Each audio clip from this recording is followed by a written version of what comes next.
పలానా టైం కనీసం ఒక పావు గంట 10 నిమిషాలు అటు ఇటుగా ఉండాలి.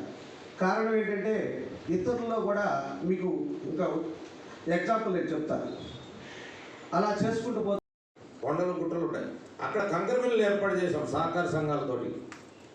ఆ సహకార సంఘానికి డిఆర్డిఏ ద్వారా కొంత డబ్బు, ఇండస్ట్రీల ద్వారా, తర్వాత ఎస్సీ కార్పొరేషన్ ద్వారా ముగ్గురిని కలిపి కలెక్టర్తో మేము మమేకమై అట్లా నేను 3 ఇండస్ట్రీస్ని ఏర్పాటు చేస్తే అవి రాజశేఖర రెడ్డి వచ్చిన తర్వాత అవన్నీ కొలాప్స్ అయిపోయినాయి. ఆ స్థలాలు కూడా వీళ్ళు వాళ్ళే కాజేశారు. ఈ మధ్య కూడా పోరాటం చేశాం.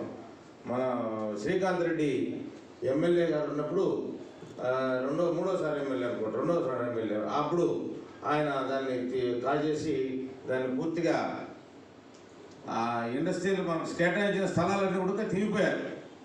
అయితే ఇప్పుడు కూడా మన ఒకవేళ పొరపాటు పడి వైఎస్ఆర్ పార్టీ వచ్చింటే మనం ఏమైందో మనకు అర్థం కాలేటువంటి పరిస్థితి. అందుకే మా భాగ్యరావు అన్న మన కాపునాడు అధ్యక్షుల వారు ఒక పాంప్లెట్ తయారు చేసి వైఎస్ఆర్ డైరెక్ట్గా మనం వేసేసారు పాంప్లెట్ మనలు. ఏమైనా జగన్మోహన్ రెడ్డిని ఓడించాలని, ఓడించకపోతే ఈ కింద ఉన్నటువంటి లాభాలు ఉన్నాయని చెప్పేసి మా వాళ్ళందరం మేమంతా క్యాంపెయిన్ చేశాం. ఆ క్యాంపెయిన్లో నేను కడప జిల్లాలో ఉన్నటువంటి ఎమ్మెల్యే కాన్స్టిట్యున్సీలు అన్నీ కూడా తిరిగి, అయ్యా మనం కూటమి ప్రభుత్వాన్ని గెలిపించుకోకపోతే మనకు జరిగే నష్టాలు ఇవి అని మేమంతా తిరిగితే మమ్మల్ని చాలామంది ఇబ్బంది కలిగించారు. అయినా అంటే మనం కోడి కోసుకునే దాంట్లోనే భయపడేటోళ్ళకు మనం భయపడడం ఎందుకు, మనం చాలా ధైర్యవంతులం కదా, దున్నపోతులను నరికేస్తాం, మనకెందుకు లేని భయం అనే ఉద్దేశంతో ధైర్యంగా వెళ్ళిపోయి క్యాంపెయిన్ చేసాం.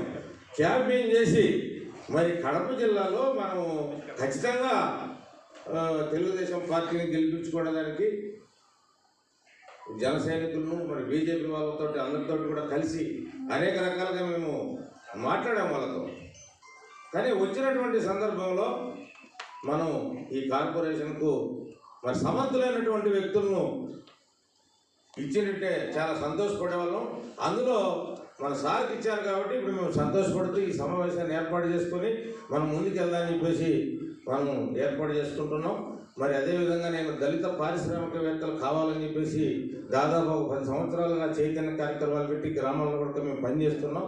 మరి అదే విధమైనటువంటి విధానంతో ఆలోచనతో నేను భాగ్యరావు మా ఆలోచన చేసి మరి పారిశ్రామికంగా మనం అభివృద్ధికి ఎదగకపోతే ఎన్ని రోజులు ఈ రోడ్డు మీద పోరాటాలని చెప్పేసి మేము కూడా ఒక టర్న్ తీసుకొని ముందుకెళ్ళాలని చెప్పేసి మనం కోరుకుంటూ మరి అందుకు మనకు చైర్మన్ గారి సహకారం కూడా సంపూర్ణంగా ఉంటుందని నమ్ముతూ నేను నా జైబీని తెలియజేస్తున్నాను. జైబీ అంటే ప్రతి ఇంటిలో ఇది మొన్న ఇటీవల ఇండస్ట్రియల్ పాలసీని ప్రభుత్వం ప్రకటించింది.